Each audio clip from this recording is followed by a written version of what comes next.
जय श्री कृष्ण दोस्तों। आज मैं राशि चक्र की जो 9 नंबर की राशि है धनु, उसको हिंदी में धनु बोलते हैं, इंग्लिश में उसको सैजिटेरियस बोलते हैं, उस राशि के बारे में आपको बता रहा हूँ दोस्तों। तो इस राशि का जो भी स्वामी है, लॉर्ड है, उसको राशि के स्वामी को गुरु बोलते हैं दोस्तों। गुरु इसकी राशि का, धनु राशि का स्वामी है। और सैजिटेरियस का लॉर्ड हो गया जुपिटर दोस्तों। और इसका जो जेम्स होता है, नग जो अंगुली में पहना जाता है, उसको हिंदी में पुखराज बोलते हैं और इंग्लिश में उसको टोपाज बोलते हैं दोस्तों। और ये कम से कम 2.5 कैरेट का पहनना चाहिए, 2.5 कैरेट का। तो दोस्तों, ये आज इसके धनु राशि, जो राशि चक्र की 9 नंबर की जो राशि होती है, उनके बारे में आज मैं आपको विस्तार से बताने वाला हूँ। तो आप इसको ध्यान से सुने दोस्तों। और एक निवेदन है दोस्तों, कृपया वीडियो पूरा देखने के पहले मेरे इस यूट्यूब चैनल को सब्सक्राइब करें दोस्तों, लाइक करें और अपने दोस्तों और जो अपने जान पहचान वालों और परिवार वालों को भी इसके लिए कहें दोस्तों। तो कृपया इसके लिए मुझे एनकरेज मिलेगा दोस्तों। तो जय श्री कृष्ण। आगे मैं आपको इसके बारे में बता रहा हूँ दोस्तों, ध्यान से सुने दोस्तों। दोस्तों, गुरु किसी भी कुंडली में यदि अच्छी कंडीशन में है दोस्तों, तो ऐसा व्यक्ति हमेशा जीवन में ऊंची स्थिति में रहता है दोस्तों। ये गुरु किसी भी व्यक्ति को यदि अच्छी कंडीशन में है तो वो संपत्तिदायक, मतलब धन धान्य से भरपूर रखता है दोस्तों। और संतान और परिवार से भी उसको हमेशा फला फूला हुआ रखता है दोस्तों।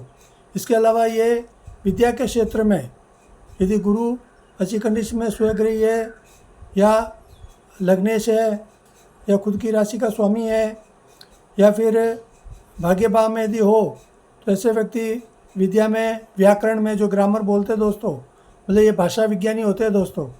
और ये धर्म और आध्यात्म में भी बहुत ही ऊंची कंडीशन में होते हैं दोस्तों। विशेष करके ये बहुत ही ज्ञानी प्रवृत्ति के होते हैं दोस्तों। ये बहुत ही जिज्ञासु प्रवृत्ति, और इनको पूरे समाज में पूरा यश और सम्मान मिलता है दोस्तों। इनकी पॉपुलैरिटी बहुत अधिक होती है दोस्तों। समाज में बहुत ही सम्मानित दृष्टि से इनको देखा जाता है दोस्तों। और ये जीवन में राज्य, मतलब सरकारों द्वारा भी सम्मानित होते हैं दोस्तों। ये उच्च पद भी प्राप्त करते हैं। और विशेषकर योग है, आध्यात्म है, आत्मसंयम है, ये सब इनके गुणों में रहता है दोस्तों। तो ये सब समझने की है।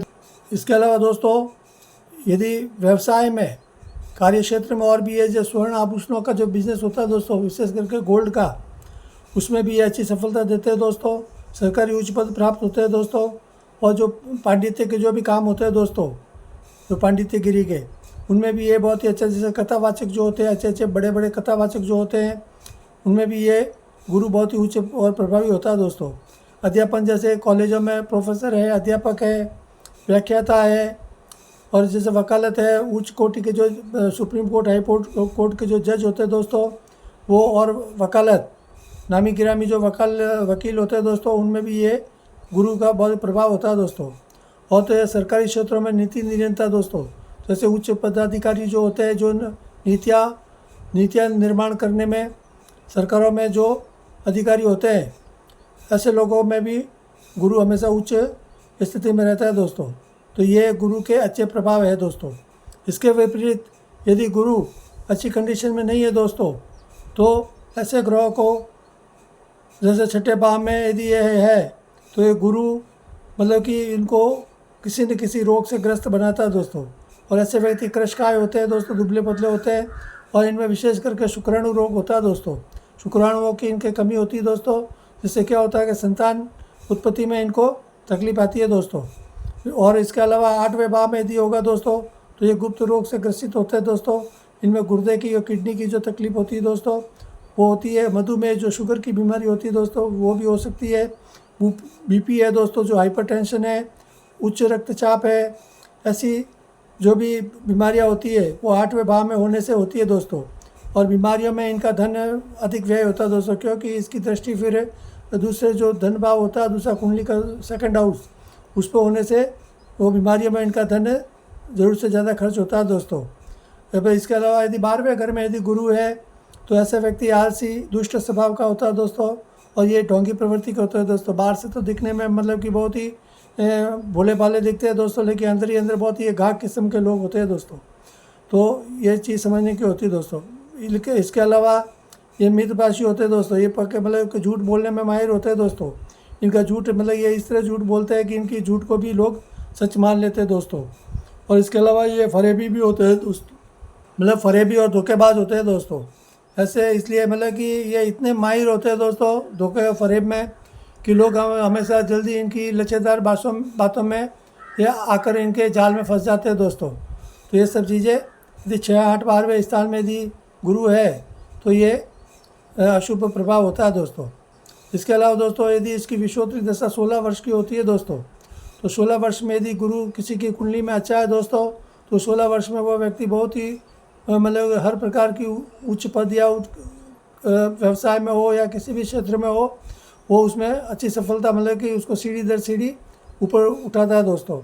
और यदि वो ख़राब कंडीशन में होता है दोस्तों, तो वो 16 वर्ष उसके बहुत ही ख़राब होते हैं दोस्तों।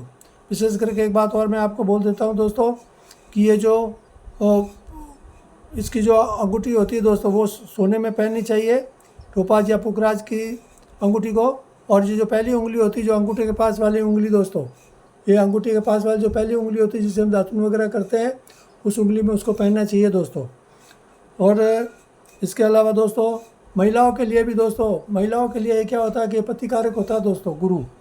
तो यदि कुंडली में मान लीजिए कि सप्तम भाव यदि अच्छा नहीं है तो गुरु की स्थिति देखनी चाहिए दोस्तों। गुरु की स्थिति यदि अच्छी है तब तो कोई बात नहीं, यदि गुरु की स्थिति भी खराब होती है दोस्तों, तो ऐसी लड़कियों की या कन्याओं की शादी बहुत देर से होती है या असफल भी होती है दोस्तों। तो ऐसी स्थिति में महिलाओं को भी ये अंगूठी जो स्वर्ण में पुखराज की जो टोपाज की जो अंगूठी है वो पहननी चाहिए दोस्तों। कम से कम 2.5 कैरेट की पहननी चाहिए। इससे ज़्यादा यदि पहनने की स्थिति हो तो इससे ज़्यादा भी पहन सकते हैं, लेकिन शर्त ये दोस्तों वो टोपाज या पुखराज जो नग होता है वो शुद्ध होना चाहिए दोस्तों, तभी वो अच्छा फल देगा दोस्तों। नहीं तो कई बार क्या होता है अशुद्ध जो रत्न होते हैं वो मतलब विपरीत फल भी देते हैं दोस्तों। इसके अलावा यदि किसी की पुखराज या स्वर्ण में यदि पहनने की हैसियत नहीं तो वो चांदी में भी अंगूठी बनवा कर पहन सकते हैं। और इसके अलावा जो पीला कलर का हकीक स्टोन आता है दोस्तों, हकीक वो सस्ता ही आता है, वो भी पहन सकते हैं दोस्तों। तो ये सब चीज़ें ध्यान देने की है दोस्तों। इसके अलावा दोस्तों कुंडली में जो चौथा भाव, छठा भाव, 7वां, 8वां, 10वां और 12वें भाव में गुरु हमेशा अच्छा फल नहीं देता दोस्तों, वो अशुभ फल देता है दोस्तों। तो ये आप देख ले। वैसे भी इसके अलावा जन्म राशि में और जन्म लग्न में यदि वो अकेला बैठा है दोस्तों, तो भी वो कभी कभार मतलब कि उसकी अंशात्मक रूप से देखना पड़ता है कौन सी डिग्री का है। यदि कमज़ोर डिग्री का है तो वहाँ भी अच्छा फल नहीं देता दोस्तों। इसके अलावा प्रथम भाव, दूसरा भाव, तीसरा, 5वां, 9वां और 11वां भाव में यदि गुरु है तो ये हमेशा अच्छा फल देता है दोस्तों। यदि स्वतंत्र होगा, अकेला बैठा होगा तो भी अच्छा फल देता है दोस्तों। और कर्क राशि में जहाँ 4 अंक लिखा होता है कुंडली में, वहाँ पर यदि बैठा है तो ये उच्च स्थिति में माना जाएगा दोस्तों, वो हमेशा मजबूत माना जाता है दोस्तों, तो वो अच्छा फल देगा। उसी तरह जहाँ कुंडली में 10 लिखा हुआ होता है 10 अंक, वहाँ पर यदि गुरु है तो वो मकर राशि वो नीच का माना जाता है दोस्तों। तो वैसा गुरु कभी आपको अच्छा फल नहीं देगा दोस्तों। इसके अलावा गुरु सूर्य, चंद्रमा, मंगल ये इनके मित्र हैं दोस्तों। इनके साथ में होने से और भी उसका प्रभाव अच्छा मिलता है दोस्तों। हमेशा गुरु किसी भी ग्रह के साथ में, अच्छे ग्रह के साथ में होने से उसका मतलब उसका डबल फ़ायदा मिलता है दोस्तों। तो ये चीज़ ध्यान रखने की होती है दोस्तों। इन ग्रहों के साथ में होने से ये सबसे अच्छा फल देता है। और वैसे राहु, शनि, केतु और इनके साथ में शुक्र के साथ में भी ये कभी कभी अच्छा फल नहीं देता, लेकिन वो कुंडली की स्थिति देखने में कौन से स्थान में क्या है उस स्थान पर यदि मान लो शुक्र की राशि में शुक्र बैठा और साथ में गुरु है तो वैसी स्थिति में ये अच्छा फल देगा दोस्तों नियमित रूप से। तो ये सब चीज़ें समझने की होती है दोस्तों। इसके अलावा यदि कोई व्यक्ति ये सब नहीं कर पाता है, मान लीजिए उसकी आर्थिक स्थिति अच्छी नहीं है, कोई गरीब प्रवृत्ति के होते हैं, गरीब व्यक्ति होते हैं, तो उनके लिए कुछ दान और पुण्य भी होते हैं दोस्तों, वो भी करके वो लाभ उठा सकते। यदि आप दान कर सकते हैं दोस्तों तो चंदन है, केसर है, गुड़ है, जो पीली चने की जो दाल आती है दोस्तों, क्योंकि गुरु हमेशा जो पीला रंग होता है दोस्तों उसका प्रतिनिधि ग्रह दोस्तों। तो इसके जो भी जो चीज़ें होती है वो पीली रंग की वस्तुएं दान करनी चाहिए दोस्तों। तो पीले वस्त्र भी दान कर सकते हैं। और गाय का जो घी होता है दोस्तों वो पीला होता है, शुद्ध गाय का घी वो भी दान करें दोस्तों। इसके अलावा शक्कर है, पीले कलर के फल है, हल्दी है और दक्षिणा है। कुछ कैश भी किसी गरीब व्यक्ति या किसी गरीब ब्राह्मण को ज़रूर दे सकते हैं दोस्तों। आपकी हैसियत है तो आप सोना भी दान कर सकते हैं, क्योंकि वो भी उसमें आता है दोस्तों। और गौदान, यदि आप गौदान कर सकते हैं तो गाय का दान भी कर सकते हैं। ब्राउन कलर की गाय होनी चाहिए दोस्तों। इसके अलावा नहीं तो आप गाय को चारा है, गुड़ है, रोटी वो नियमित रूप से देवे दोस्तों, तो उससे भी आपको काफ़ी राहत मिलेगी दोस्तों। इसके अलावा गुरुवार का व्रत करें दोस्तों।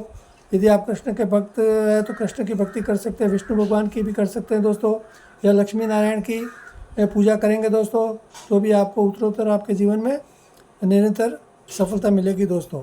ये सब चीज़ें आज मैं आपको बताना चाहता हूँ दोस्तों।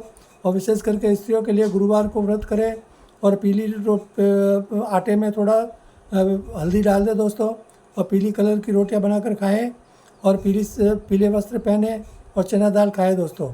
और जो केले के जो ये पौधे होते हैं दोस्तों, उनकी पूजा उनको हर गुरुवार को करनी चाहिए दोस्तों। ये सब चीज़ें ध्यान रखने की, और गाय की सेवा करें दोस्तों। तो आज के लिए केवल इतना ही। धन्यवाद। जय श्री कृष्ण, जय श्री राम दोस्तों।